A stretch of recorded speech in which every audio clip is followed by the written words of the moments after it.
Hey man, say man, it's your boy Z the P. We back. It's another episode, 3 P's of the pod, and let's get to it. Last night was a crazy slate of NBA games. I enjoyed it. A lot of high action octane. They was getting to it, dropping buckets, dropping dimes, left and right. Defense, it's tomorrow in the NBA. Y'all already know what's going on. We had a good couple of defensive possessions, but it was a spectacular night for offense. We go get into that a little bit later. I got we had 19 posterizing dunks last night.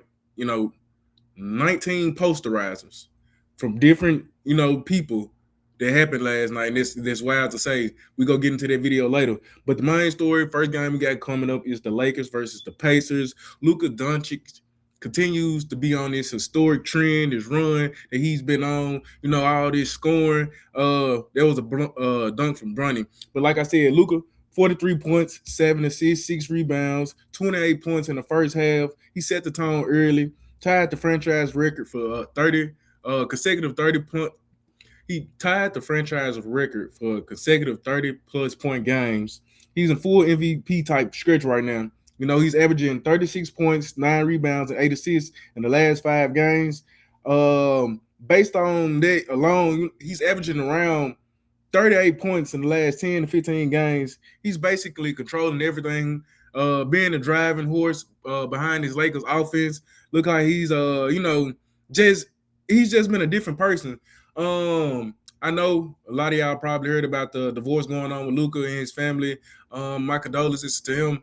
I'm not sure if that's the right thing to say, but you know what I mean. But shout out to Luka. He's still been on this tear. He's been turning up. He turned up a notch ever since that news broke. He's been, turning the league up, leading the Lakers on this offensive surge, heading into the playoffs. They are 5-1 on this road trip. The last 6 games they won 5 overall. Since this Luka takeover, this isn't just a hot streak. This is a legit title contender that the Lakers are, rounding out to be. And I love to see this for them. Austin Reeves doing his thing over there. He had 25 points last night, 8 assists. Jackson Hayes had 21 points, 10 rebounds. LeBron had 23, 9 and 9. And it seems to be an all-around, elite offensive effort from them last night. And Luka is not just carrying; it's a structured offense. JJ Redick, kudos to him; he's doing his job over there. It's been nice to see. Even though they lost to Detroit, like I said, I believe that game because scheming. They don't have Cade Cunningham, so it's kind of hard to scheme against that team. You don't know what they're going to throw at you. You don't know who's going to be their number one guy, who gets hot that night, and it happens to be Dennis Jenkins that night. We're going to get into the Pistons a little bit later on, but we're on the Lakers right now. Like I said, it was the box office game. Incredible game from Luka. Incredible run that he's on. Just right in the perfect time heading into the playoffs. Honestly, this is the type of offense that you want to see from a team that you expect them to, make a deep run in the playoffs. This is exact type of offense, the type of, swagger, the type of aura that you want from Luka. This the type of, you know, the energy that you want around your franchise heading to the postseason. High octane offense. They're getting it better on the defensive end.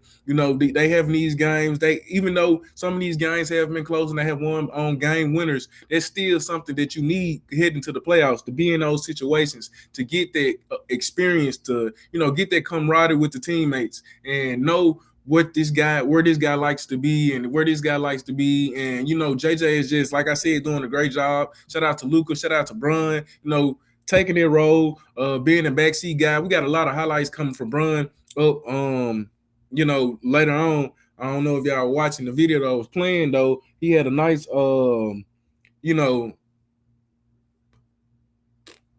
don't want to mention the dunk, but it was a layup, I believe, on like 3 people. Bron at this ripe age of 41 still doing incredible things, going off is just insane. I want to get into this next game, the Nuggets. Incredible game. 53 points from Jamal Murray. Yes, 53 points from Jamal Murray. The boy was putting the ball in the motherfucking bag like he was starving, like it's rent time. He trying to get paid. Jamal Murray was doing his thing last night. Joker had a near 20 point trip. I mean 20 triple double. Over 6,000 assists that he had last night. It was just an incredible game. Murray dropped 50 plus points and still needed Jokic to do something we've never seen from a center before. That's crazy. And we ought to be used to seeing this from this Nuggets offense. It seems like every night, every week is something that this man is doing that we have not seen before. And it just gets swept under the rug. Like, I don't know. Joker is crazy. It's cold and it's magnificent to see. He had 19 assists in this game last night, dishing the ball left and right. Incredible game to see them. They played the Mavericks 142, beat them 142-135. Nice game from Cooper Flag and the Dallas Mavericks. It was just it's, like I said, it's postseason time. The Nuggets are rounding out, getting to their form.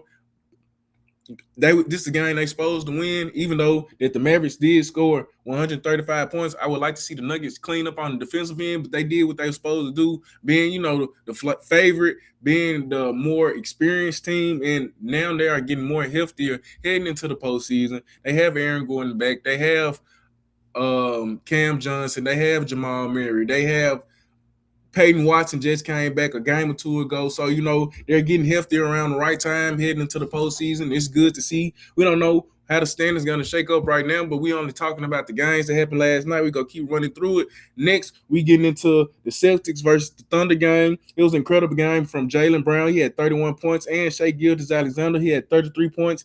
It was a battle of the MVP candidates, and it looked incredible. It looked incredible. Watch these highlights. Jason Tatum had a great game. He had 19 points. I believe he had 12 rebounds and 7 assists. Yes, 19, 12, and 7 assists on 41, 50, and 100 splits. He was 6 from 6 from the free throw, so Jason Tatum was getting to the line. The Celtics snapped a OKC 12-game win streak. The statement win for Boston, reminding them that they're still a team to beat. Reminding the world that they're still a team to beat, that they're not done, that what they have been doing all year is not a fluke. The incredible season that Jaylen Brown is having is not a fluke. Them bringing Jason Tatum back after 10 months, after tearing his Achilles and him doing all that rehab and rehabilitation, it wasn't for nothing. That they are putting a team together. They have a team. It doesn't matter that they lost Drew Holiday. It doesn't matter all the people they lost in the offseason. That the Boston Celtics are here. They never went away, and they are dangerous. They are a very dangerous team heading to the postseason. They just beat the OKC Thunder 119-109. Like I said, it was just a magnificent statement win for the team. Great game from Brown. Like I said, he had 31 points, 19 from Tatum. Nice effort from the all-around team. Boston has a nice squad heading into the postseason. They are my favorites in the East, honestly, especially with this Cade Cunningham situation. Boston has the experience. Boston has the depth. Boston has the pieces. Boston has the coaches.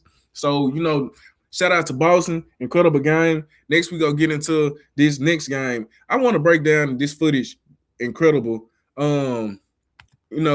Technically, really, because this next game, it was crazy. I did some edits on this video. I wanted to, really process this because I don't want to, I don't want to bash Şengün because coming into the draft that year, I was high on him. I said he was going to be this person that he is now, but Şengün is very much so disappointing to me this year. And after I get down and break down this video and get into it, I'll see exactly what I'm talking about. The Timberwolves played the Rockets last night. It ended up going into overtime. The Timberwolves beat them 110-108. Wolves ended the game on a 15-0 run.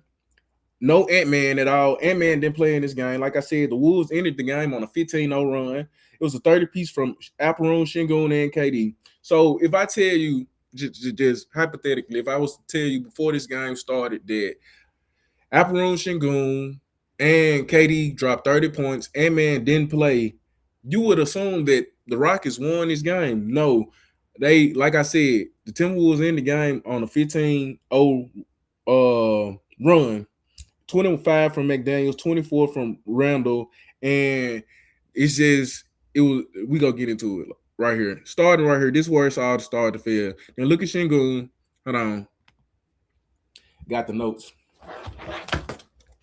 Because I was really, like I said, this video was getting to me because it's just like, once y'all see what I'm talking about, Rockets and Şengün post defense is non-existent.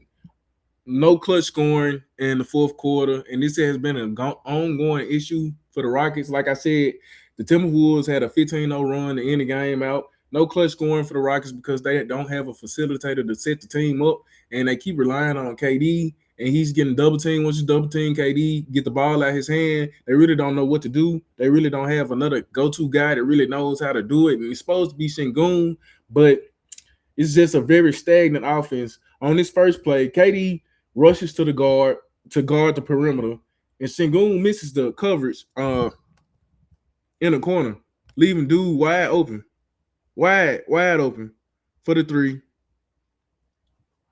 Want to go back. Look at this. Just hands up. Just hands up. No effort at all. Like he does not give a fuck at all.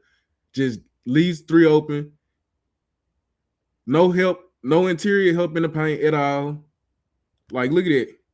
Like at the second play, no help defense at all. No hands, no jump, no presence in the interior. He's right there and he's not doing anything. There's another guy right there. He's supposed to be helping. And he just let the guy get right up in there and, get the layup. And he gets out rebounded. He doesn't box out. Kyle Anderson comes right in, gets the rebound. It's crazy. Next play. Gets blew by Dante DiVincenzo. No paint presence, no lateral speed. Again, this next play, Julius Randle, blow by, doesn't give no fuck, cannot get off. Oh my God, no. At all. It's like he can't. You guys. He can't get off the floor at all. Look like. Oh my God, no. Oh my gosh, you guys. Like he can't jump off a Lego. Like, you know what I'm saying? What is going on? This is what I'm talking about.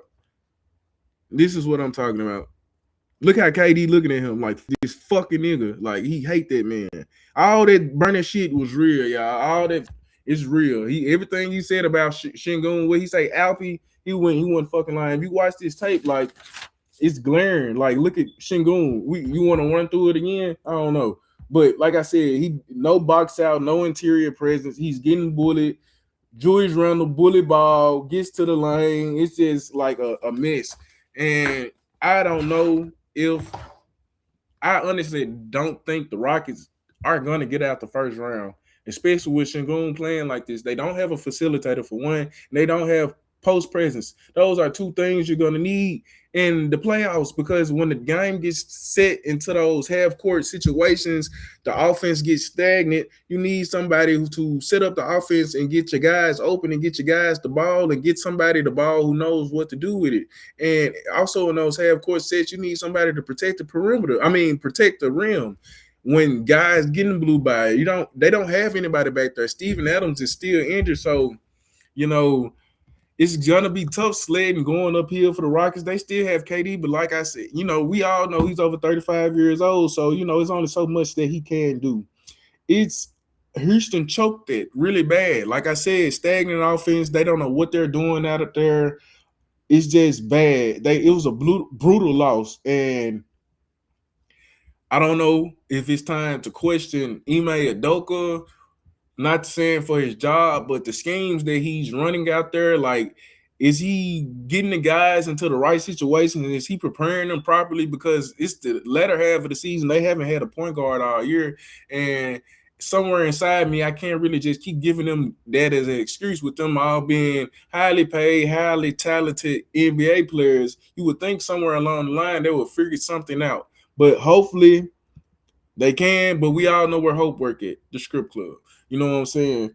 Next game we go get into is the 76ers versus the Bulls. It was a very high-scoring game, 157 to 137. Insane offense. Like, there was no defense at all. It was none at all. Like, it was a curtain right there. Like, the defense was like, when she come over and she was like, I never done this before. Yeah, like that's the type of defense they was playing out there. Philly dropped 157 points on an insane offensive night. I think it was a record-setting night that they had. 28 points, 6 rebounds, 4 assists, 4 steals, 1 block from Paul George. He had an incredible game. 35, 6 and 6 from Embiid. 22, 6 and 6 from VJ Edgecombe. No defense at all. Like I said, just vibes. They always just vibing. Like it's an all-star game. They was chilling. Everybody getting buckets. You get a bucket. You get a bucket. You get a bucket. You know what I'm saying? Like, it's just I don't know. It was a great game. If you was watching, like I said, Paul George had a great game. Embiid had a great game. Both of them being back. Paul George from his suspension, Embiid from being hurt. When this was a great win for them, especially with Tyrese Maxey being out, and the Bulls are tanking standings. This is gonna look good for Philly heading to the playoffs, getting that chemistry between those guys. And next game we're gonna get into it was the Spurs versus the Grizzlies. The Grizzlies got beat 123-98. Spurs dominated behind Wembayama. He had a very high impactful night. Wemby made it look very unfair versus Memphis. Honestly, I'm not gonna lie to y'all. Um, that's why I really don't have a video pulled up for this game. I just wanted to get into some stats for it because, like I said, it was just really bully ball out there. No Zach Edey, no Ja Morant. 19 points from Wemby, 15 rebounds, 7 blocks, 3 steals, 19 from Devin Vassell, 13 for Julian Champagny, 15 from Castle, and also from this video, the dunk video I got coming on later. It's from the Spurs. It's a lot of dunks from this game. So this really why I don't have a video. So like I said, 123 Spurs win over Memphis. A lot of offense out there for the Spurs. GG Jackson had 20 points, 17 points for OM Prosper for the Grizzlies. Next game we're gonna get into is the Wizards versus the Jazz. And this is game I got queued up right here. But like I said, yeah, it was a nice game. Wizards snapped their 16-game losing streak. So yes, maybe the Wizards are not going full in on the tank right now. Maybe they want to win a game or two because they still trying to. I'm bullshitting y'all. They still full in on the tank. They just happen to pull out this win because they playing another tanker team, the Jazz. In this game, Jaden Hardy had a good game. He had 21 points. Riley had 19, 17 from Sharif Cooper.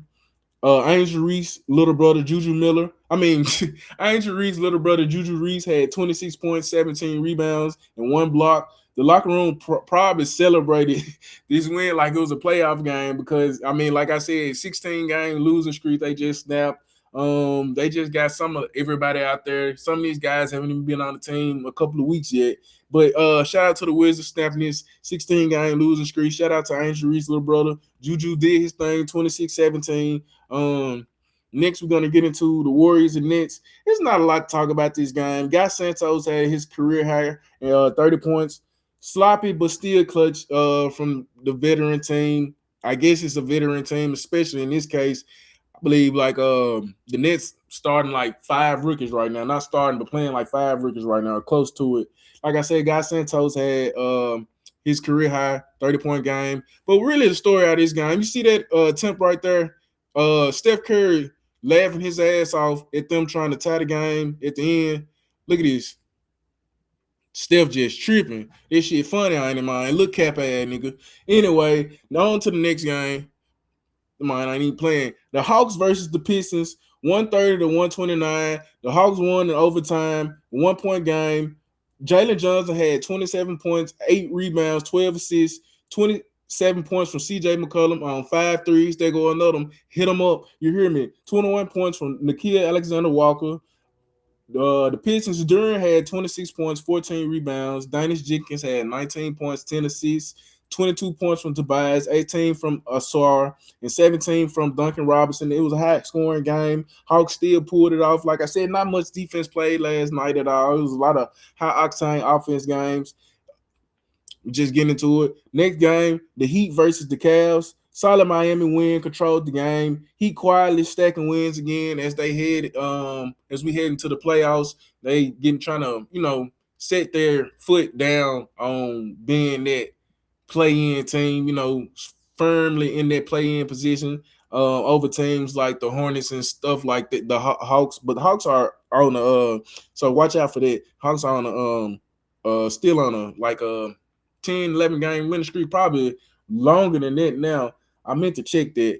But next game we got up Blazers 130 beat the Bucks 130 to 99, 31-point blowout, 36 points from Ryan Rollins. It was just an embarrassing night in Milwaukee, no way around it, especially after letting Cam Thomas go.